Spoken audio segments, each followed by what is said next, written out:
In the early 2000s, a man named Gary Ridgway, also known as the Green River Killer, terrorized the Seattle area by killing at least 71 young women over the course of 2 decades. He was finally caught in 2001 and pleaded guilty to 49 of the murders. One of the most disturbing aspects of the case was that Ridgway would often return to the bodies of his victims and have sex with them.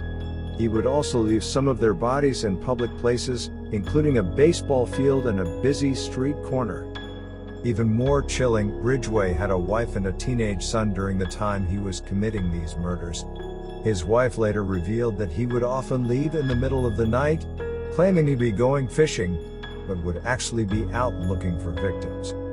The sheer number of women Ridgway killed, and the fact that he was able to continue his killing spree for so long without being caught, is a chilling reminder of the evil that can lurk in our society. Despite being suspected by police for years, Ridgway managed to avoid arrest by carefully selecting his victims and disposing of their bodies in remote locations.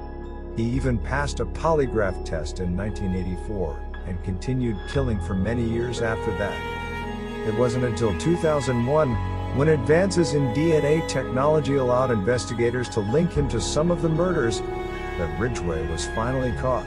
He ultimately confessed to 71 murders, although authorities believe the actual number of his victims could be even higher. Ridgway was sentenced to life in prison without the possibility of parole. Today, he remains one of the most notorious serial killers in American history, and his crimes continue to haunt the Seattle area and the families of his victims. In the aftermath of Ridgway's arrest and confession, investigators and forensic teams combed through the areas where he had disposed of his victims, searching for any remaining evidence that could help bring closure to the families of the victims. One particularly eerie discovery was the Green River, which gave the killer his nickname. Over the years, Ridgway had dumped the bodies of many of his victims in the river, where they were eventually discovered by search teams. As the search continued, it became clear that the river had become something of a graveyard, with the remains of so many young women hidden beneath its murky waters. Despite the efforts of law enforcement and forensic experts, many of Ridgway's victims have never been found. Their families continue to hold out hope that one day, their loved ones will be found and given a proper burial.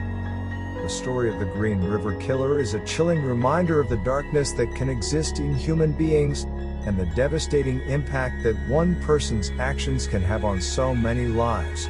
While Ridgway may be behind bars, his crimes will never be forgotten, and the scars they left on the community will last for generations.